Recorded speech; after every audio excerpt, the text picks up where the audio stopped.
Does the gear make the hunter or does the hunter make the gear? We're talking with a great panel today all about gear to make a better Western hunt. I'm KJ. You found the right place. We go all over this little blue orb, sharing stories and tactics about chasing wild game. Now, let's get on the hunt. All right, welcome in, Gun Talk Hunters. I'm your host, KJ, and hey, another great panel today. This episode is brought to you by Remington Ammo, Savage Arms, Range Ready Studios, and Timney Triggers. Let's jump right into it because we're talking about gear, and there's no better gear to talk about when heading out west or on your next NRL competition than Mike Herne. Mike, welcome in, dude. Thanks for having me. No problem. It's completely everybody else's pleasure to have you on here. Maybe not mine. No, I'm just kidding. I can't be mean to you because you're like the nicest mountain goat I know. Yeah.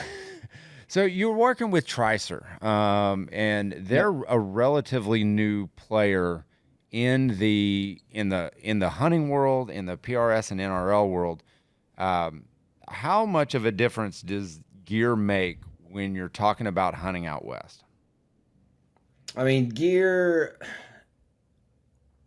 guys can get away with less of a quality equipment. I would rather, if a guy has a budget for gear, spend less money on gear and spend money on getting out there and getting in the field. But nice gear is always nice to have. Well, and I will say this, nice gear typically cost.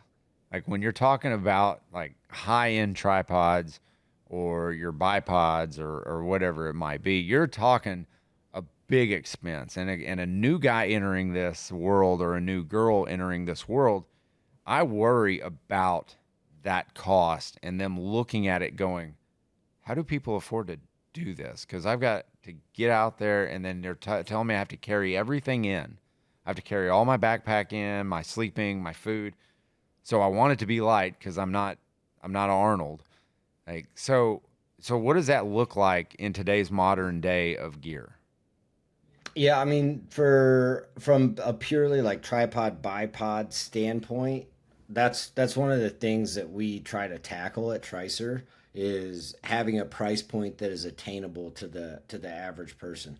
Are we cheap? Are we on the like cheap end? No, but are our prices price pointed to where your average hunter, whether it's a guy or gal, can get a quality product? I think so, right? You did a review recently on shooting tripods, Yeah. right? And you can look at some competitor stuff that is made out of plastic and it costs $500. You Yeah. spend an extra $100 and you're getting a really quality ball head, inverted ball head, and set of shooting sticks that are carbon fiber, and it's like a 3-pound package.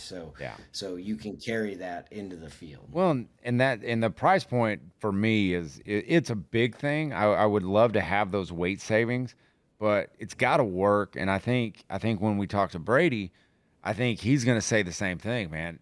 Like I will pay a little bit more if I know it works, and it's not going to gum up because I've been out on hunts and in matches where a speck of dust, a speck of sand can get into a ball head. And like it really plays a factor in how you perform.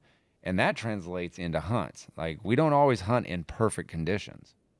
No, absolutely not. Stuff is getting dirty. It's getting dusty. And I would say the other big consideration in the tripod space is a lot of these companies, and there's a few companies out there that are making tripods for hunters by hunters, but by and large, a lot of these tripod companies are photography companies. Yeah. They are, and they're like, oh man, those NRL hunter guys and hunters and shooters, they need sticks and they're spending good money. We could get some market share. Let's white label this and call it Joe's Tripod Company, and now it's a hunting tripod. I mean, it's a fact. It is a fact. There are larger manufacturers in the space making tripods. It's if you look at Leofoto, it is the same exact tripod, but it has a different logo on it. Tricer was born out of Drew, the owner, the CEO, realizing, especially in the hunting world, we started in hunting first. We're still the only hunting tripod company that's making inverted legs, which is more stable and it's more user friendly because it keeps your twist locks up near your hands, Yep. right, in your workspace, so to speak. I mean, there's some drawbacks. Rain, right? Yep. Rain. If you're in the rain with it, it can seep down into the legs. Unscrew the leg and drain it. It's a hollow leg. And dust and dirt can like kind of collect in those inverted legs a little bit easier than a standard tripod, but it's more stable and it's more ergonomic as far as the function of your tripod and where your hands are. So for us, if you're more stable, you're going to find more animals. Oh yeah. That's Well, do you that's remember? I remember like when I first saw like a tripod being used in the field for hunting purposes. I was like, "Oh my gosh, I can be as stable as I want. Like this is going to fix my shooting." Didn't fix my shooting. It probably made me a worse hunter, honestly, because I relied too heavily upon it. But it was the big, I think, man, I want to say it was either Bog or Caldwell, one of those. They had it and it was about yay big. Like it wasn't massive, but it folded out and it was like a shooting bench. Like the arms folded out, the two ends of it folded out, and you have this big tripod. Man, I carried that thing everywhere. Now it seems silly for me to carry something like that in the field because yeah.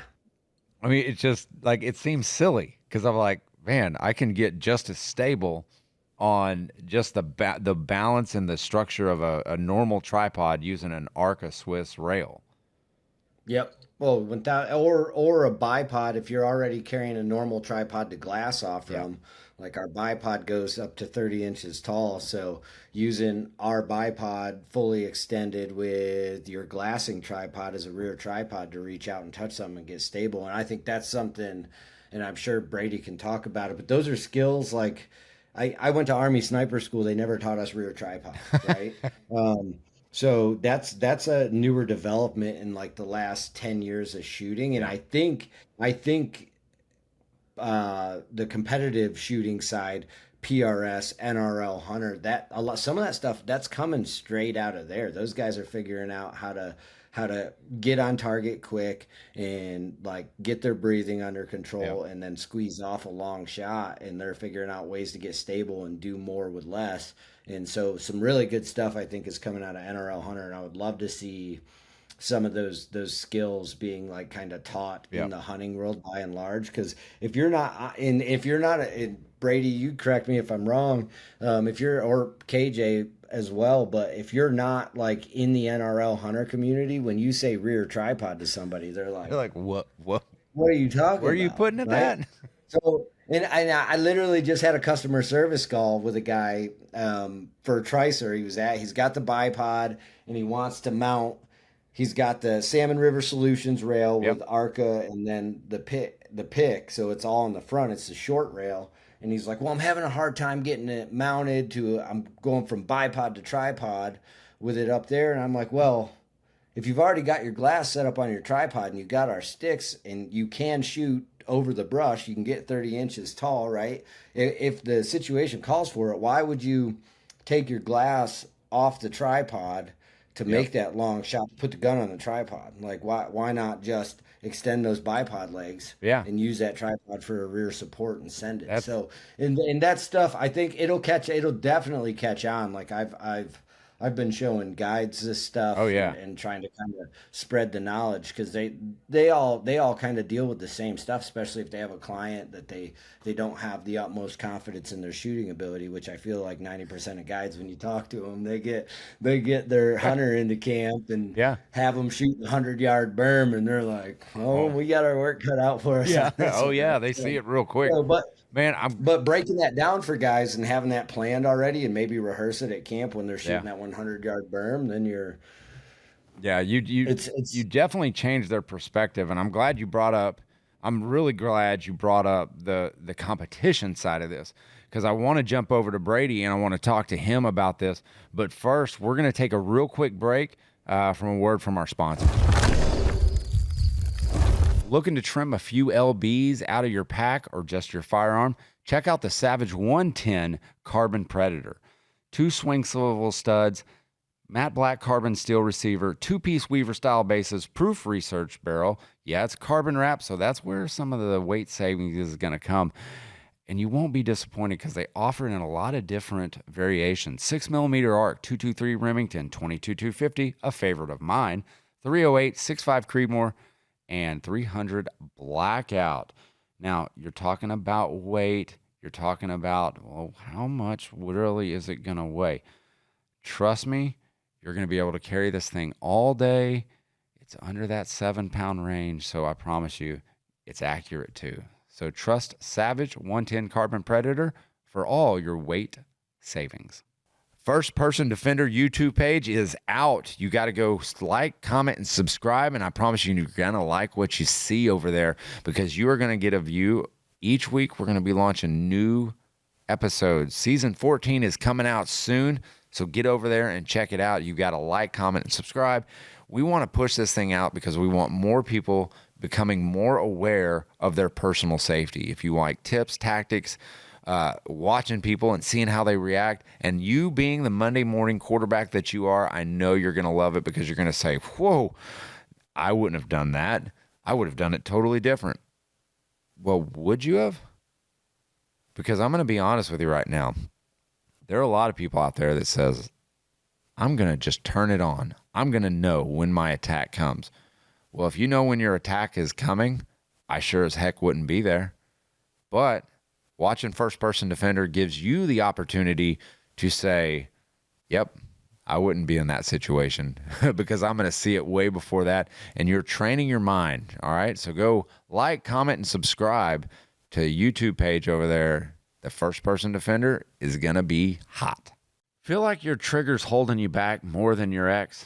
Fix that with the Timney Alpha competition trigger for the Ruger RXM. It's got a crisp 3-pound pull, no adjustments, no drama, just pure, smooth performance. It installs easier than IKEA furniture and comes fully hand-assembled, tested, and calibrated by real humans, not robots or over-caffeinated raccoons. Made in the USA and backed by a legendary lifetime warranty, yes, it will make you more accurate. The rest is on you. Looking to level up your hunt and tighten up those groups? Well, look no further than Remington Ammo. Yeah, the stuff in the green box is super accurate, and they've got everything from hunting ammo all the way to NRL, like match ammo. So check those out. Remington Premier, from Premier Tip AccuTip to match grade ammunition, all in that green box you love, you trust, and you adore. Find it all at remington.com.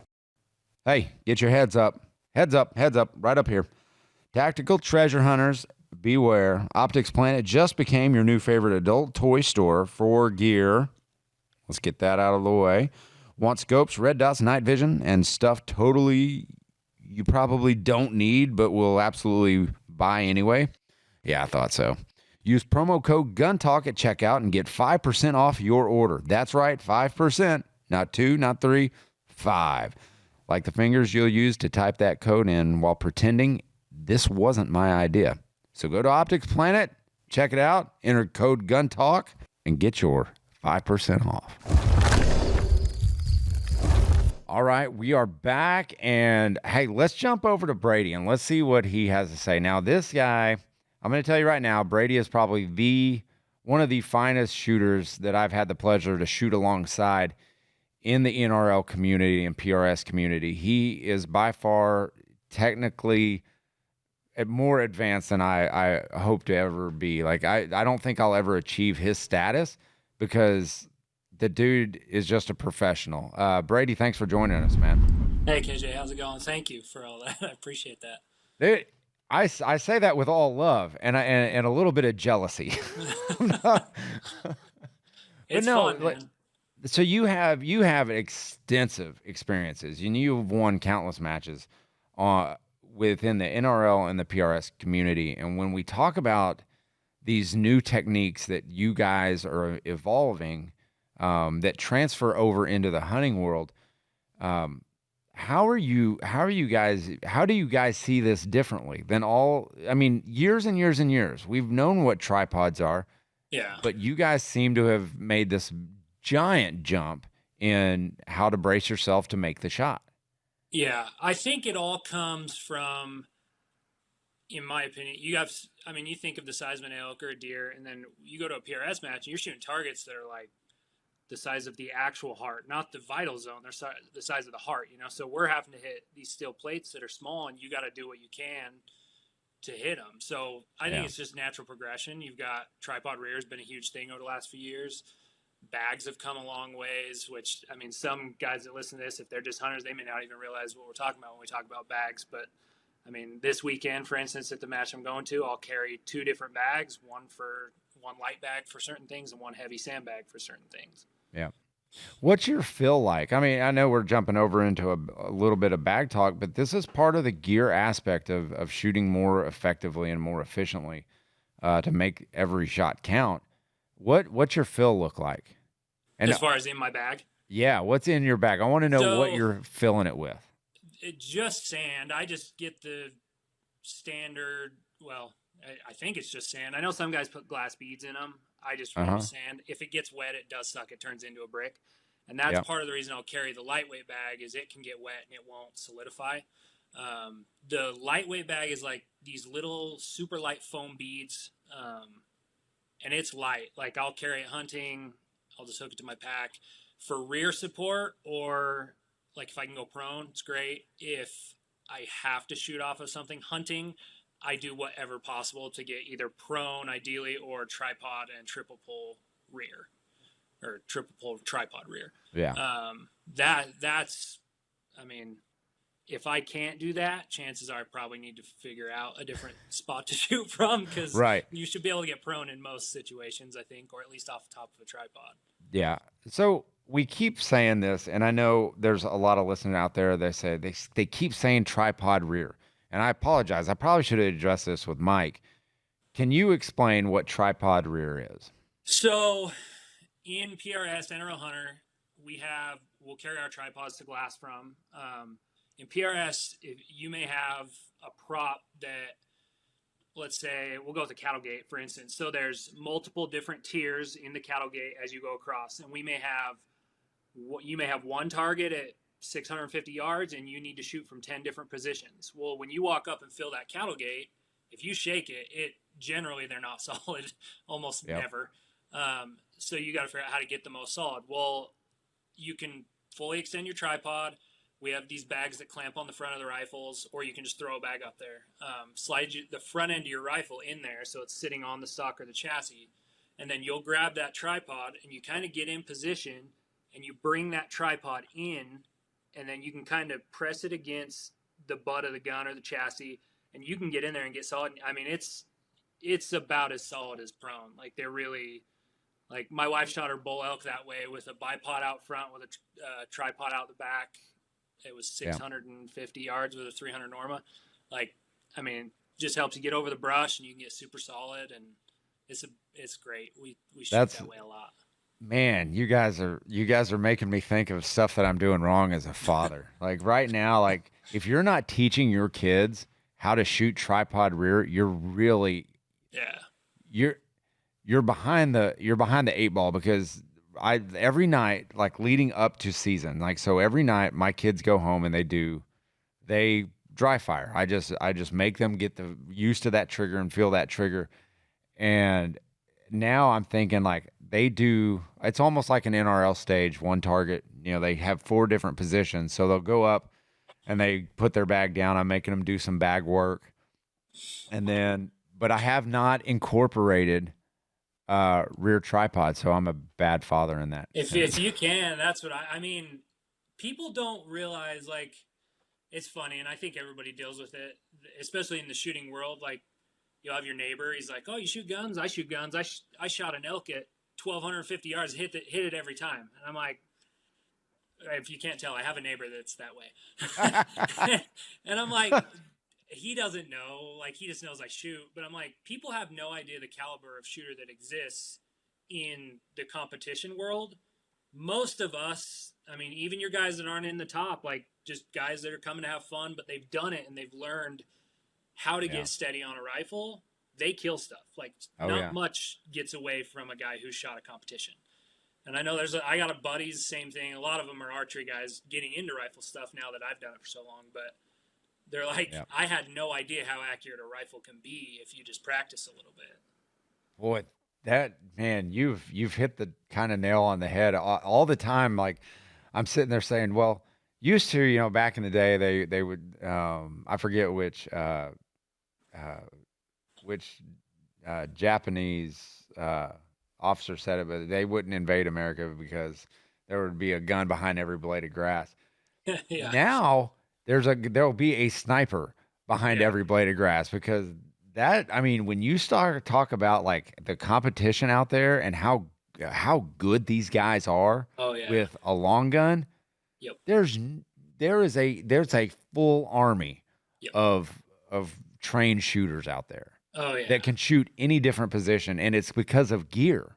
Like a lot of it is because of gear. Oh yeah. Yeah. People have no clue. And it's nice to hear you say that I'm real good, but there's guys that consistently beat me that, I wouldn't want to be in downrange from them. Rusty? There's a bunch of them. Not a bunch, but there's a handful. Okay. There's one. Like, there's not many people beating you, man. This weekend I win, and then I can say I was one of the best ones. But I don't know. Just being realistic there's a lot of guys that you aren't getting away if they decide they want to get after you. Well, and it's gear that makes the hunt easier. And we kind of started focusing on, the tripods and the bipods, and that's a big determining factor on like success. Like if you can get in the backcountry lighter and come out heavier, that's always a good thing. Yeah. Like I'm not going to deny people that, but you got to practice with your gear. And we were talking right before you got on the podcast about what you do for practice. Like how do you work your practice? Mine a lot is positional, because when I started shooting, working a bipod and getting a tripod rear, that was kind of cumbersome. So you have to work through those issues. Definitely. Tripod rear, you definitely have to practice. If you've never done it, don't roll up to your first match and think you're going to do it on every stage, because you'll probably time out on every one you do it on. Yep. Well, I kid you not, I went to a PRS match, and it was by far my worst match I ever shot. But on the best stages, I used a tripod rear, and nobody else did at PRS. And but there's a little bit of less time. With an NRL or with a PRS match, there's less time. Yeah. You don't have 4 minutes, but even by NRL standards, 4 minutes is not enough time sometimes. Sometimes. I'm worried about that this weekend. No, you'll be good. As long as, like, what was it? The target that I was on, it was a turkey. As long as you find that turkey, remember, because you shot the stage first morning. Yes. It was horrible. You're talking about this last one in January, right? Yes. It was the biggest target of the match, and I shot it first thing in the morning. You couldn't see it. It was invisible in the shadow. Yeah. And then about 5 minutes later, lit right up. And I was like, this is embarrassing. But it's part of the game. Yeah, it's part of the game, but literally 5 minutes after, could not find the target. Yeah, it was not great. It all makes a difference. Thanks, Brady. I appreciate you joining. When you talk about gear, it's not about how much gear you have. It's not about what all you have. It's about how you use it. And I think that's one of the more important things that you could do as a shooter and as a hunter is get familiar with your gear. Find the right gear that works for you. If you are heading out into the backcountry, I'm not going to lie. When I tested out the Tricer tripod, the HK unit, that is probably one of the better sets that you can get for the money. And for the price, you're not going to find anything better. So find something that works for you. I think you're going to hit on all your targets. But that's it for me on this Gun Talk Hunt. You know the drill. Keep those muzzles pointed in a safe direction and always be on the hunt.